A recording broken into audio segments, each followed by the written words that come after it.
There are loads of tutorials online that supposedly can make your mouse miraculously double click or drag click. All of them do not work, or they are not legit or just stupid. One software in particular has come to my attention, XMouse button controller. People claim that you can change the debounce time of any mouse so that it can drag click and double click with ease. Today I will be testing this fairly and scientifically, hopefully debunking this obviously false myth. Please take this video with a massive grain of salt, as although this comparison is much better than other videos talking about XMouse button controller, there are still many biases, which I will explain near the end of the video. But before the video starts, if you enjoy these types of more informative videos with more effort put into, please consider subscribing. And while you're at it, you might as well leave a like and a comment. It takes no time at all. Also, shout out to Thug Cat or Cat Uwu for the video idea. Without further ado, this is XMouse button is a scam. So what even is XMouse button controller?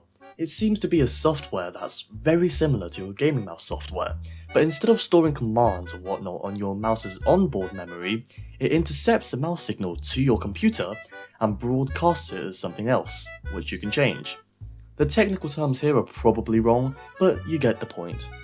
Before I do the testing, I think that XMouse button will not decrease your debounce time, and I will explain that later in the video why, so stick around until then. Also, side note, you do not need knowledge of maths or hardware to understand this video. As I have said, I will explain everything later on.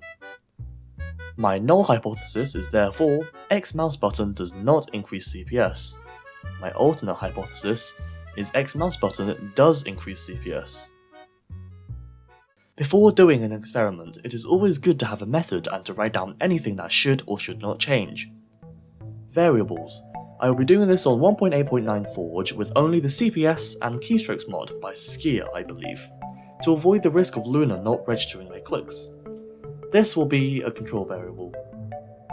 I will also be testing this out on my Roccat Kain Aimo 100, Bloody A70 and 3 of my office mice, namely the Dell MS116, Lenovo and Advent mice. For the Bloody A70, I will be testing both 1 millisecond debounce and 16 millisecond debounce in the Bloody 7 software. This will also be a control variable. The independent variable will be whether I use XMouse button or not. And finally, we will use CPS shown on the keystrokes mod and also the CPS mod as a measure of if the software actually works. This is the dependent variable. So for each mouse, I will be seeing how much CPS I am getting before I use XMouse and after I change the debounce on XMouse to see if it actually affects my CPS or if it's just placebo. The procedure should go something like this. Test CPS with butterfly and drag clicking, enable XMouse button, test the same things again, note the differences. Repeat for accuracy, repeat with another mouse. I will then take the resulting CPS and try to use statistical tests to see if there is or isn't a difference in the mean, and thus conclude whether or not XMouse button works.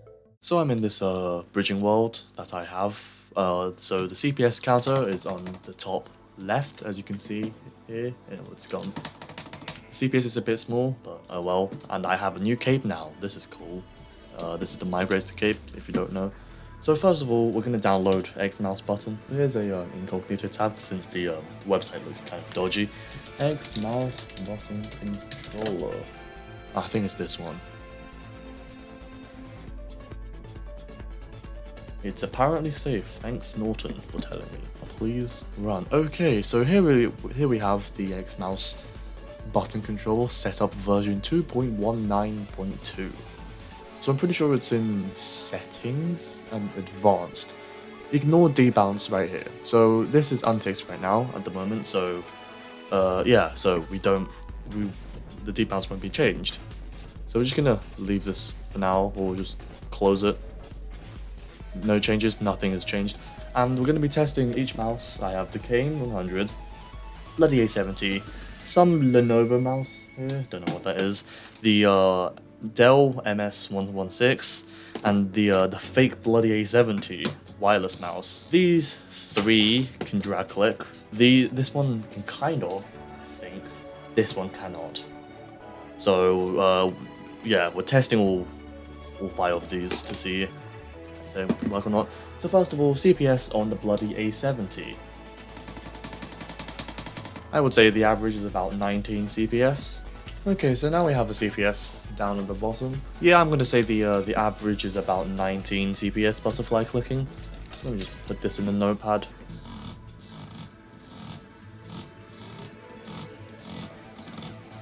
This is going to be kind of unfair since I can't drag on most of these mice. So I'm just going to add some tape, just the basic sellotape, just to make things slightly easier so I can actually get CPS higher than 30, maybe even in the 40s.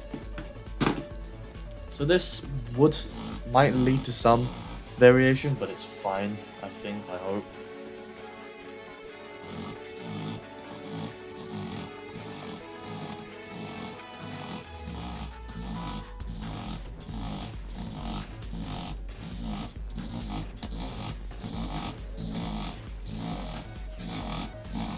So long drag, we can get about, what, 35? Yeah, about 35. Now for the Kain. The Kain, this is the Kain. If you don't know what the Kain looks like, it's out of stock everywhere because YouTube inflation. It was about 19 and then it's dropped to about 13, 14. But yeah, it's also about 19 CPS butterfly. And for long drag,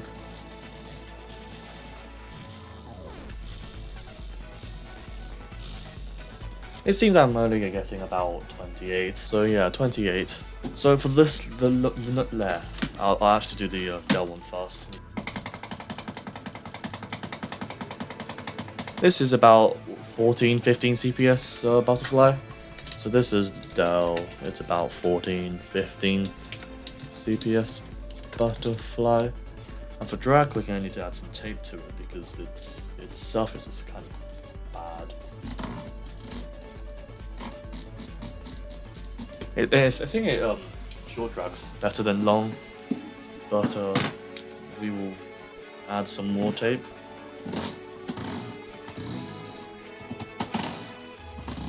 So let's just say when it does register drags, it's about 7 CPS long. 7 drag, long drag by the way. So yeah, it's not actually that good for long drag. Don't know why people bought this mouse because of me. I just said it can, doesn't mean you should buy it. Butterfly click.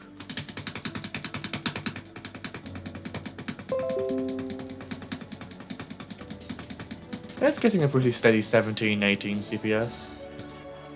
And for long dragging, first of all, this wire is kind of in the way. Where is my piece of tape?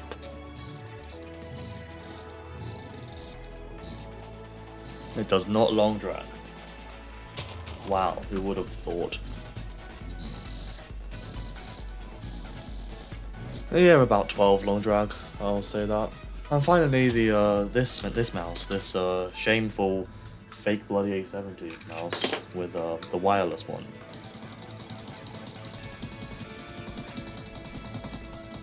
About 10, 11 CPS on the Advent mouse.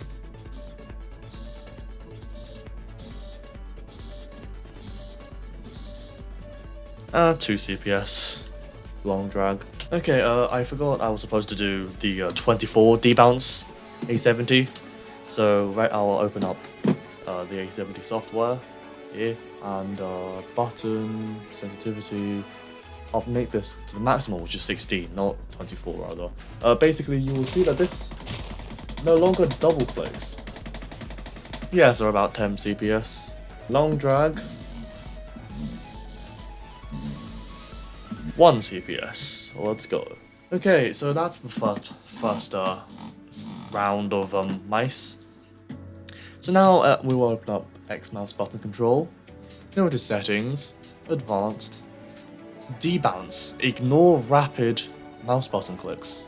Yeah, so it's ignore, so it's to prevent double clicks rather than make them happen. So we'll enable this, put this down to 1. Can I make this, wait, that was not supposed to happen. Can I make this lower than 1? No, that is the lowest. This is definitely on. Okay, apply, close. Okay, sensitivity back to 1. Butterfly click on the bloody A70 with 1 millisecond demount time. Yeah, it's still 20, 19, 20-ish.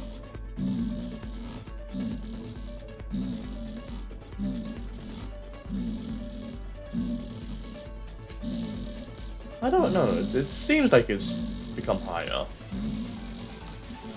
I'll say about 40, it does seem to be reaching 40 quite often. 40 CPS. There might seem to be a difference here, but even when I turned it off, it was still the same. But like, I will do more trials of these anyway, so if the statistics checks out, then I should be able to prove using maths that this has no effect. So the next one we have is the Kain. So 19 CPS butterfly, 28 drag. And this is with the XMouse button on. So just to check, this is on. Okay.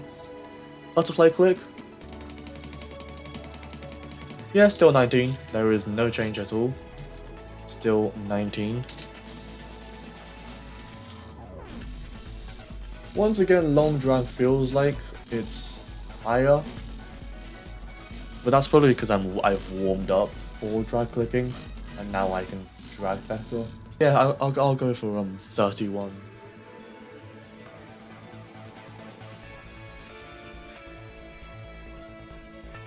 So this is the section where I explain my predictions and how I use statistics to prove or disprove my little experiment here.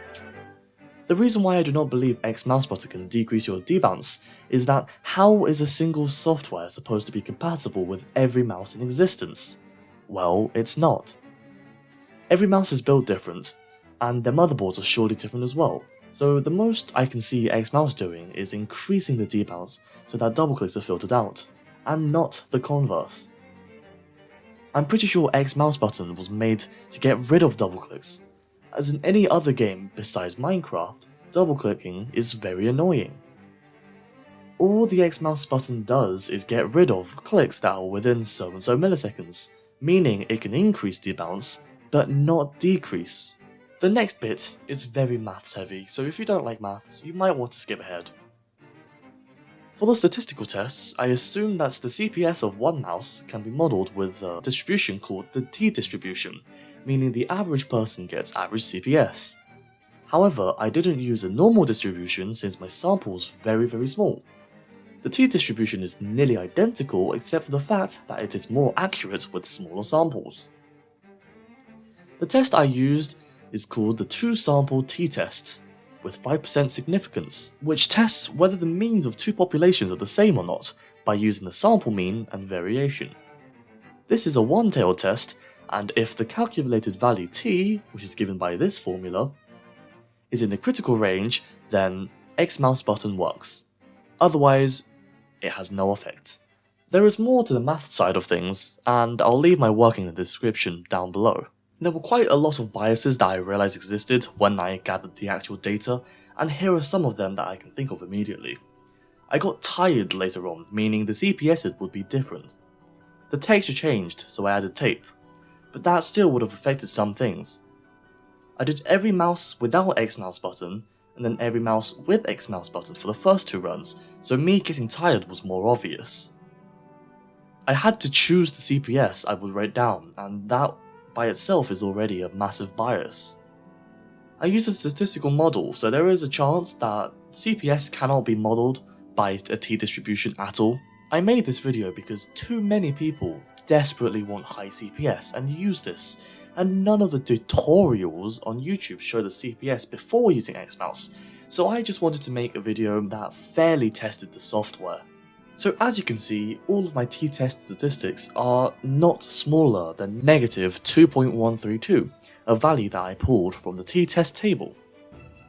Meaning that I accept my null hypothesis and conclude that XMouse button controller indeed does not change your CPS. That's the end of this video. If you enjoyed, like, sub, dislike, comment, whatever, join my Discord server, link in the description below, and yeah, goodbye.